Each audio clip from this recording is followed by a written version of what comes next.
You know what time it is, folks. That's right. It's time for more Doc Rio TV. And today we're here to talk about digital media marketing, specifically money mentality, something I put together in a two-part series. So we're going to be watching today Money Mentality Part 1. All right. And so I want to tell you more about it, but I want to hold off for a second. So just in case you like what you see, go ahead and click the like button below. And if you really want to see more Doc Rio TV content, you can click the subscribe button. And don't forget to click that bell on the other side for future notifications, right? So this is Money Mentality Part 1. And I did this on mixer.com/DocRio. So if you want to check that out, slide on over there. You can actually find out when I'm going on air by checking out my Twitter account at Doc Rio Rants. So without further ado, let's get you right in to Money Mentality as I hit the microphone here. Stay tuned. This is Money Mentality number 1. Look at us up on Doc Rio TV. You know what time it is, folks. That's right. It's time for more Doc Rio Live. That's what I'm going to start calling it, Doc Rio Live, because it's live on Mixer, folks. It's live on Mixer. And let's double check the levels here to make sure that I'm not blowing anybody's eardrums out, including my own, but make sure that I can be audibly heard well. And today, what am I talking about? What am I always talking about? Digital media marketing. Stay tuned real quick because I just want to make sure all this is prepped. Actually, it sounds pretty good to me. How does it sound to you? We'll find out soon. Let's see here. All right. Oh, okay. There we go. It probably sounds louder to you than it does to me. There we go. So with that being said, there we go. Here we go. We're fully set now. All right. I had to double check because the settings for gaming are just a little bit different. And even the lighting I've had for gaming is just a little bit different. I don't even know if I'm getting enough lighting over here to separate me from the background yet. I don't even know if that's really separating me from the background right now. I think it might be a little bit too high at this point. But you know what time it is, and you know what I'm here for. I'm here to talk to you more about digital media marketing. I like this little blue, this background. I think I'm going to keep it for all of my broadcasts. Try to spice it up a little bit. It might actually get more blue, and we might actually really get more light on me too. So I'm not sure yet. Angles. Actually, this laptop is kind of taking up some of my light here. It's blocking. Cutting off, so I need to actually lift it up more and maybe have some light under coming up. So I'm a funny breed because I wear glasses, and in order to keep the light off of my lenses, it's important that, whatever. I can get into all that. We can talk about all that later because today I have something different to talk to you about. I don't want to talk to you about lighting. I don't want to talk to you about how complex that is today. That is just a lot of brain power when we want to get down to something simpler, something that helps us guide us along the way. And this one all stems off a question for me. And for me, this is a little bit more brain power than I would say normal rants, because this has to have you work your own mind and kind of take a look at your own dreams for a moment. And there was a question that's been posed to me over years and was posed to me again recently. It was all about, what would you do? A person basically asked me, what would I do if I was gifted or I won over $100 million? Now, they were talking about, look, what if somebody gifted you $100 million, or what if you won the lotto for over $100 million? I think that was mainly their point, right? So I had to sit back on that one and think about it. And I didn't just think about it one day. I really thought about it for some time. I really put my heart and soul into the aspect of the idea. And now there are some things like I would do, and I want to mention these in advance. There are some people that I would help out and support through the things that they're doing, but not as much as they think I would.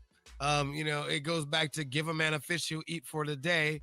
Teach him how to fish, he'll eat forever. These are statements. These are phrases that remind me of different things.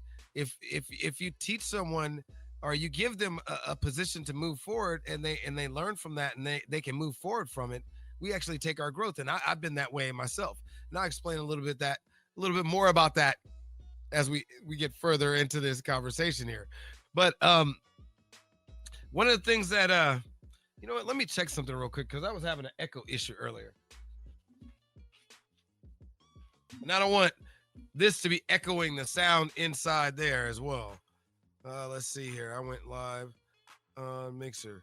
All right. So one of the things that I noticed is that for me, let's see here. I went live. Okay, good. It's great. It's great. All right. So one of the things that I noticed is that I do that on purpose so that you didn't really lose anything there. You actually reheard some of my voice talking to come back to my voice talking again. But one of the things, that's a radio thing, I think, never letting it really be dead air or trying not to let it be dead air. Even when I'm in gameplay, I'm hoping that the gameplay sound is keeping the dead air away.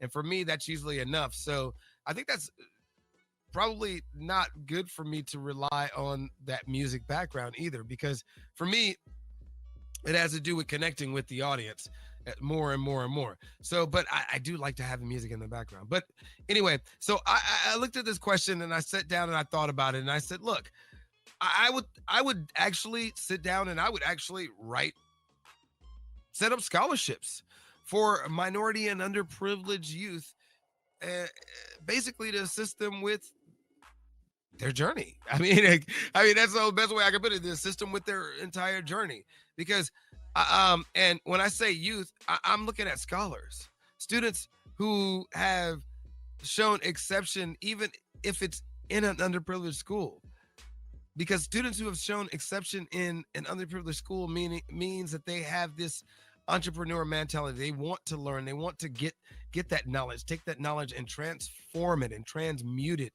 into something bigger for themselves. They want to get forward and make a voyage. And and my focus, I haven't really laid out a focus yet exactly, because in this thought process, I've thought about some schools that I would really, really do this for. And there are 8 schools that I would want these scholarships to go. And some people will be shocked when they hear this list. And I don't think some people would really understand the reasons why I would do this list. And I think it has to do with that word. I would set up scholarships for minority and underprivileged scholars.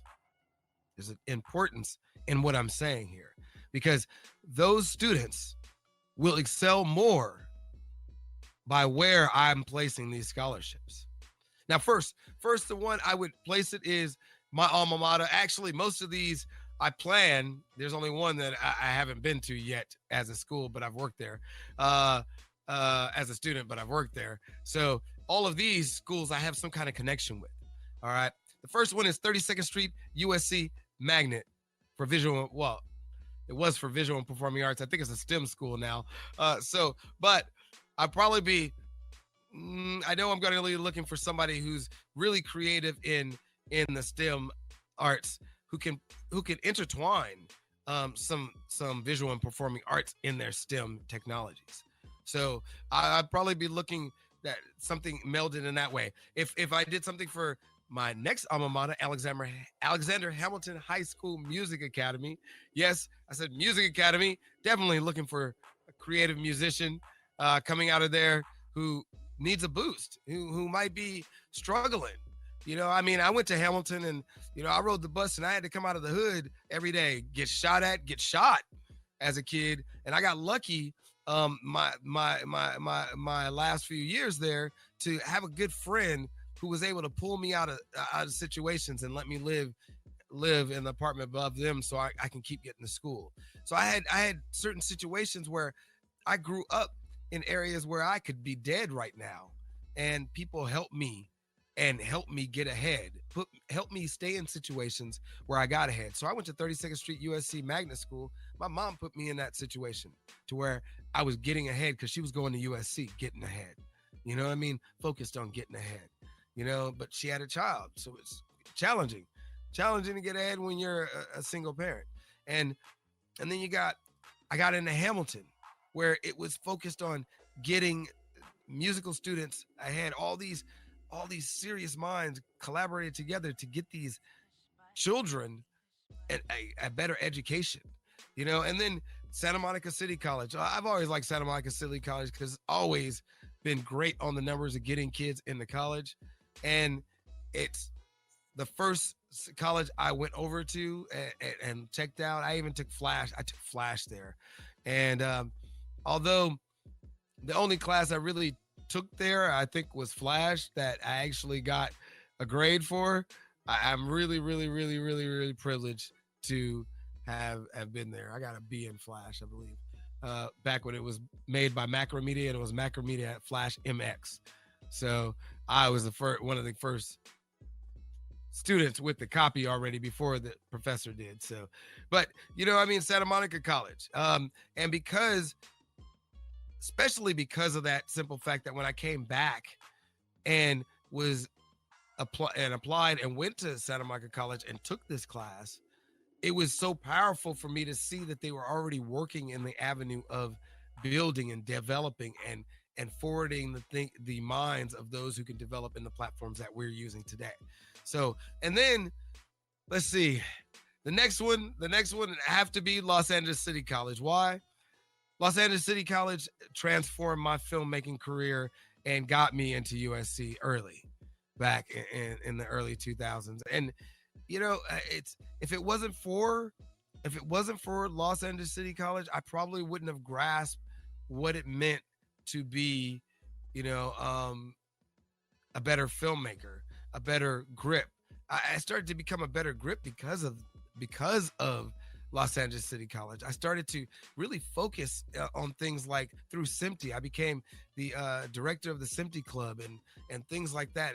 And I received numerous awards. I got several certificates from there that I was glad that I received. Again, thank you for the head of the departments for sending them to me so many times, as I went through so much stuff and lost so much stuff in between. And I appreciate that you all were able to send me, the copies, and I still have them now. So, and it's just that voyage, after going through all that stuff that I was just talking about, after being in the career for like 10 years in film and television, straight in film and television, I ended up, having to go through some things and homeless and all kind of things. And when I came back from that, I was demotivated. I had no energy. And so this school, Los Angeles Pierce College, from Los Angeles City College to Los Angeles Pierce College actually motivated me in transforming into another major, which, I never would have went this way, and I never would have went into radio, and I never would have learned so much about sound. And look at the tools we use now. We use radio broadcasting tools to broadcast TV stuff now more than ever. Podcasts are made from radio broadcasting techniques. So wow. This whole voyage has been amazing. And during that time that I was learning about radio broadcasting, I was working as a Microsoft certified systems administrator and programming and building websites, and wow, whole nother avenue. And Pierce kind of motivated to get away from that industry, so to speak. There's other people who are meant more to do that, and there's people like me who are meant more to broadcast. And broadcasting is an important part of our lives. It shapes and mold our future, and it takes the right honesty to come out of people to get to that next level in broadcasting. And I never thought I was a broadcaster. I always, even there as a reporter, I felt like I wasn't the best reporter because I wasn't always trying to dig too hard for the truth. But you know what? As I get older, the truth comes out of me more. And I think instead of me digging too hard for the truth, it's better for me to tell my truth and share the story of my truth more, as well as get into this point of why I would choose the next 3 colleges. And I said colleges, actually universities. The first one is California State University, Northridge. Why? Because course, I'm a Matador. I will be graduating there in December and moving on to return to USC, the school I did not finish, so that I can hopefully finally wear that Tommy Trojan well, uh, and fight on. But at the same time, you know, being a Matador has reshaped my whole voyage. I mean, like even coming from Pierce, I still was a little lost, and California State University has like put me on this path and really helped me focus on what I really want to do, and that's be a coach to you. I mean, that I really, really, really like coming out and educating people on digital media marketing and what it is that comes from people's soul. And I know I've said this in the last broadcast, but you know, this is why I would choose to make a scholarship at California State University Northridge for a underprivileged or minority scholar. Both, maybe even both. You know, you never know. And it's probably going to be part of the criteria is need because financial aid. So it's definitely underprivileged and minority. You know, the focus is minority. And so then I would go to another school that, and I think people would be more shocked about this school than anything else. I don't think you should be, because if I'm talking about 32nd Street, then I've got to talk about USC. And if I'm talking about Pierce, LACC, then I got to talk about USC, because for me, they're connected. They have been, I've been back and forth between, I've lived all over that campus, I want to say, because I performed all over that campus as a kid. I started to go to school there and didn't go to school there because I felt like I was at home, but I didn't feel at home with a lot of the people there, be honest. I didn't feel at home with a lot of the people, and there's a lot of reasons behind that. Too much to unpack right now. So I will definitely take it into another step, because a place that I really do feel at home as well is UCLA, because I've worked there at UCLA. So between University of Southern California and University of California, Los Angeles, the biggest rivalry in town, which as a child, I used to love that rivalry. And even today, even though I root for USC more, I'll be honest, I'm a Trojan at heart. I grew up a Trojan at heart. There's still something about the Crosstown Challenge that it warms my heart to see these two teams battle, and it's a love for these two teams that I can't even admit to anyone else, and it's a love for these two institutions because they're my schools in my city. I believe I grew up in LA, and they're a part of me just as they are part of this culture. I remember seeing banners laid out on the streets that had Tommy Trojan cutting oh man, cutting a Bruin's head off, cutting a bear's head off. You know, we had a bear, a Bruin, chewing off the head of Tommy Trojan. Banners all around that, all revolved around the Crosstown Challenge. It was a big rivalry. It is a big rivalry in this school, and I mean in the city. And even today, you can feel some of the essence of that rivalry, but it's just not the same for me anymore. And so part of that, I'd be helping some underprivileged child with talent, make it through these voyages and not have to deal with some of the stuff that I've had to deal with, not have to fight some of the stuff I've had to fight to get here. So, you know, and I say this for a reason, because God won't give the poor man riches, you know, and I got this statement from Bob Marley, and I used to hear this statement all the time, and I used to say to myself, why would Bob Marley say that? Why does Bob Marley not wish us well? I can't even remember the song. I've been looking for the song all day, so I can't find it, but like I had this spiritual connection. Some of you who knew me when we were at 32nd and between that, this LA Student Coalition, all that, we had some spiritual connections with music. And I had some really lay on the floor spiritual connections with a couple of female friends I know. And no, we weren't doing anything, but just laying there, being really good friends. Faded out. I'll be honest with you. We were intoxicated at a young age when we probably shouldn't be. But we had these up close experiences with Bob Marley, his music. And I felt like I could feel him in my soul at this point. And during that time and getting that experience and gaining that kind of enlightenment in my heart and my mind and my soul, I noticed words that I didn't understand still. And it took me years. It took me actually till I read this book called The Millionaire Next Door by Stanley and Danko. Stanley and Danko.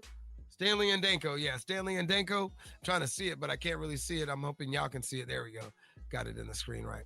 So The Millionaire Next Door. I read this book, and you know, we have to understand that there are outliers and there are people who aren't. I mean, outliers. And I want to say the book talks about it a little bit differently.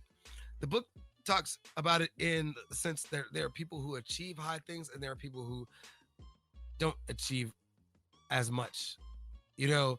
And I feel like I've been in levels that I probably fit in the latter.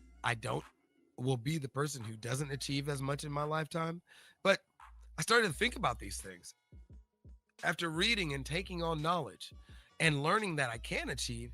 Has it changed my focus in my life? Has it changed my perspective in my life? And yes, it has. Throughout many of times in my life, I have reached for the stars and got up levels that I shouldn't have ever reached. I've made it to places I shouldn't have ever made several times in my life. And then I've probably self-destructed in many ways because I didn't feel like I deserved it, or I didn't feel like something was right, or I didn't feel like I was supposed to be here, or I didn't like what I was actually doing. You see, we all have our pattern, we all have our ways, we all have our understanding. And maybe the poor man will never get these riches. And I believe, because of what The Millionaire Next Door says, that the only reason why the poor man doesn't get this riches is because they're not prepared to where to spend them. They don't understand what to do with that money when they get the money. The rich man already knows what they want to do with money, so they get dropped off $100 million. They can just divide it up real easy. It just makes sense to them.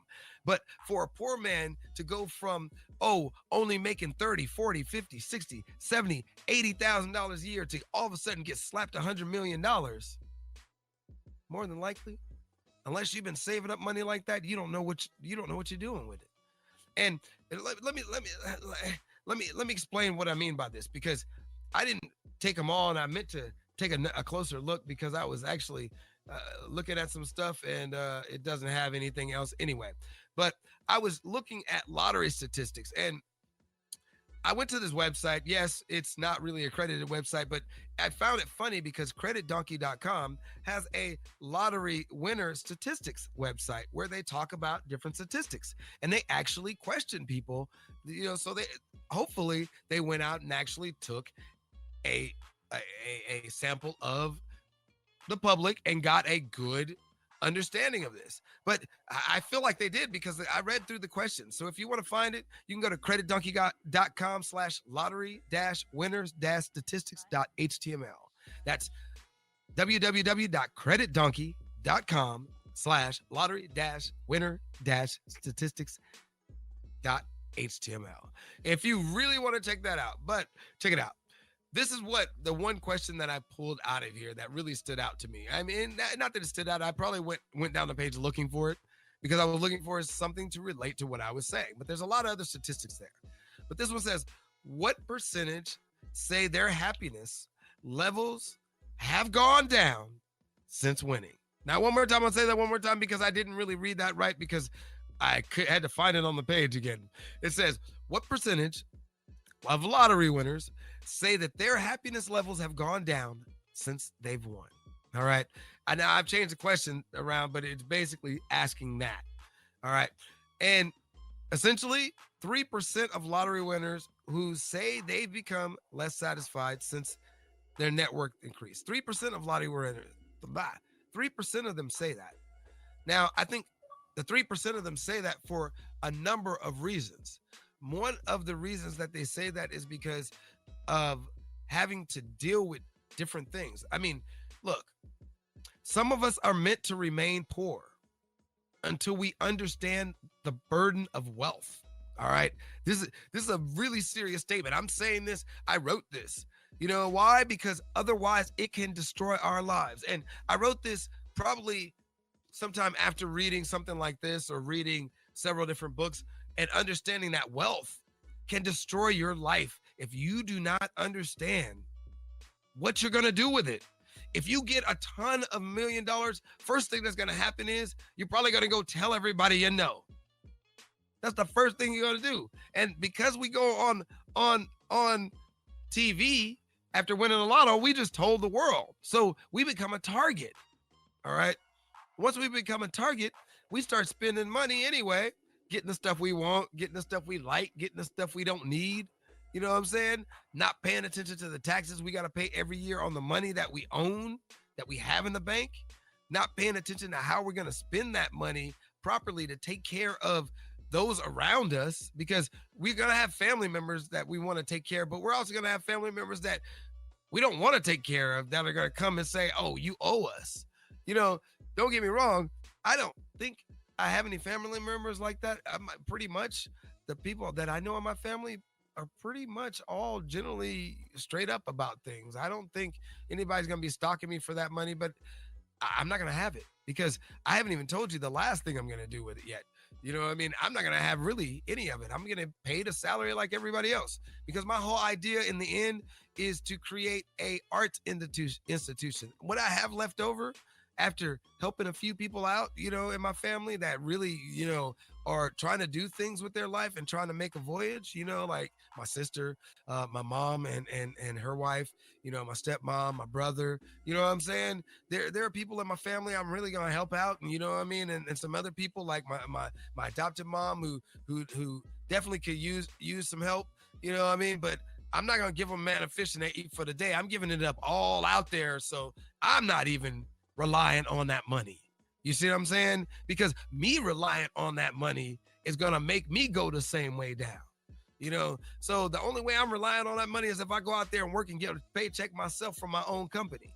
So my whole idea is to invest into an art institute to that helps other students and helps other children grow. You know what I mean? That helps other children have that opportunity and maybe build my own scholarships within that art institute.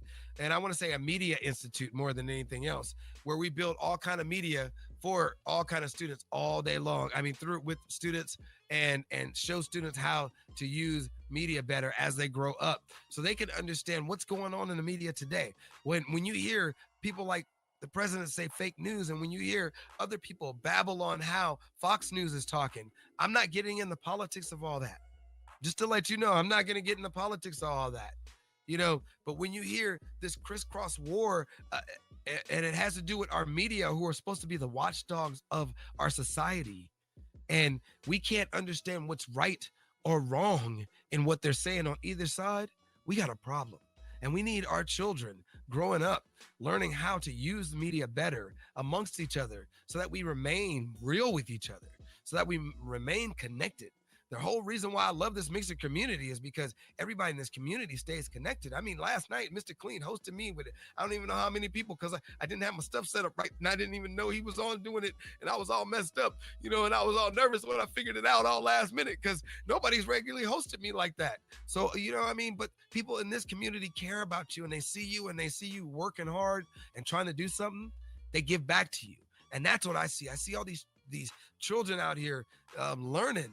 These scholars out here learning how to get to the next level. I see kids that I'm working with who already got their own business right now. Got their own business. I didn't have my own business before I got out of high school. You know what I mean? And we're talking about a profitable business. So I start to wonder, how are parents prepared for this? Some of these parents aren't prepared for this. Some of these parents don't even know their kids are making money online with video games. You know, and so this is important. This is very important to understand. This is important to take in, and that we as adults do better, know better, you know, and grow better. And I want to share that with those adults out there, and I want to share it with those young students coming up and those young kids coming out, because I hear a lot of kids, even in some streams, cussing at each other, getting mad at each other. That's not what it's all about. Don't rage quit. I know we get mad. I know we get upset. I get mad and get upset because I lose a lot. Y'all win a lot more than I do, and y'all get more upset than I do. Sometimes take some of that back and understand that, you're playing amongst friends, you're playing amongst your family members, and, they're like your family. You're playing amongst friends, and your friends become your family because you spend more time with them. So, but the last thing, like I said, the last thing that I would invest in um all kind of things. But I never got to why the reason why 3% of lottery winners say they become less satisfied with their net worth increase because of the new pressures associated with skyrocketing wealth. And that's what I mean. Otherwise, it can destroy your lives. We're full of new strains on us once you get more money. And if you're not prepared to funnel that money into avenues that will lift that strain off your shoulders and lift that strain off your back, then you're not prepared to deal with that amount of money. So as Bob Marley said, God won't give the poor man riches. So be careful about wishing what you wish for. Be careful about the lottery. Be careful about what you wish for.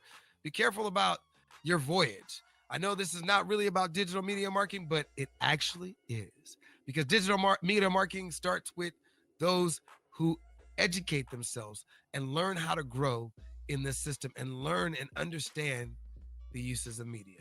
And I want to help those students grow. And I hope you out there want to help those students grow as well. So maybe that they teach us something when we're too old to understand the next level of media, like holographic walls that we can walk through. I don't know if I'm gonna be ready for that. I might have too much motion sickness. I got a little motion sickness the other day from my Oculus, and it scared me. So I might be a little bit too old for all the good fun that we're gonna miss out on. And there's got to be somebody doing it, and we hope that those out there doing it are doing it for the good, and they're not out there doing it trying to rip elderly folks off. They're not out there trying to do it trying to steal money from bank accounts. They're not out there trying to do it to do some of the stuff we all have done. I don't think I've stolen any money from bank accounts I can't say that I know that for a fact, but I wouldn't think that I stole any money from bank accounts by hacking into any banks, because I think I was a cracker. So I don't remember, I wasn't doing anything maliciously on purpose, but if I was doing something malicious, I have definitely atoned for it over those years. So, but I think the majority of people who get into hacking and cracking do it for the simple fact of getting educated. It's something to learn. It's like, how can I get it? And it's competition. It's part of that autonomy and part of that making something a challenge. As a matter of fact, part of what Brene Brown talks in her book, talks about in her book about, cultivating meaningful work. I've talked about that before. There are certain things that help us.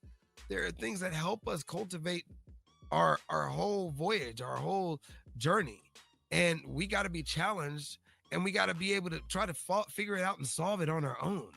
And a lot of the world, I think, falls into the category where we don't solve things on our own. When we go to work, in a lot of cases, we go and we act like a machine, and we move like a machine.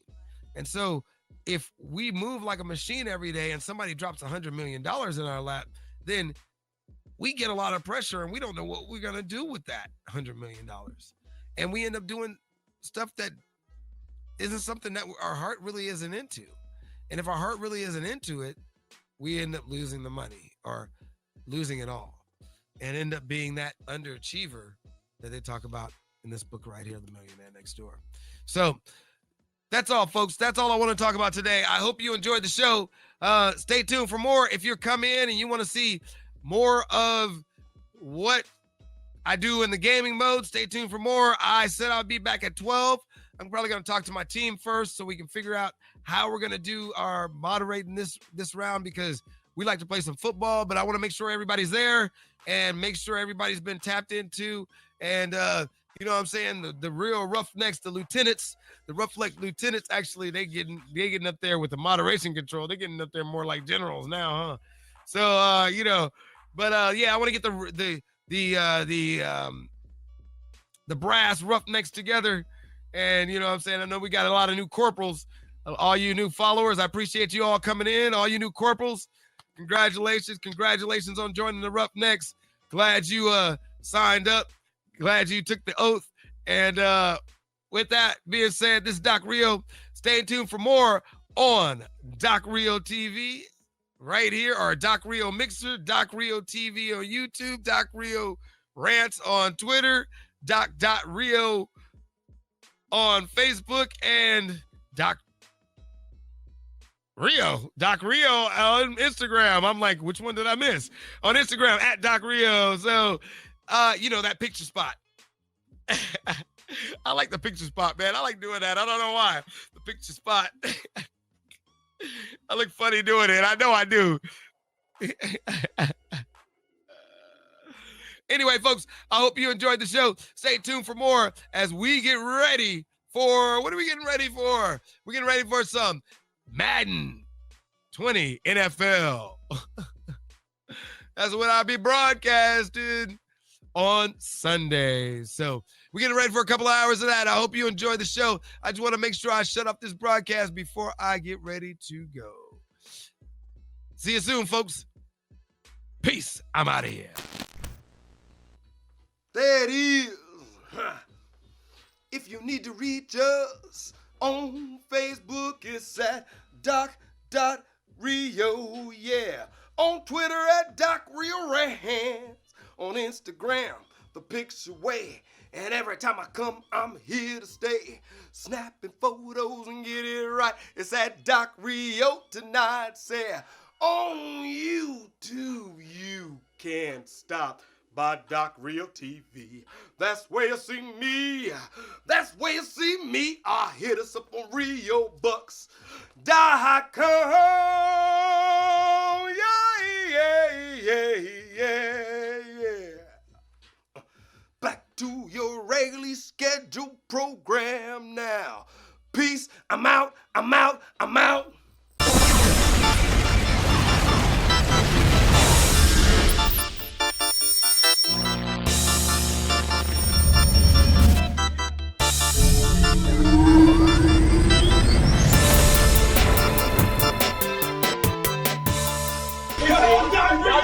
Doc Rio TV.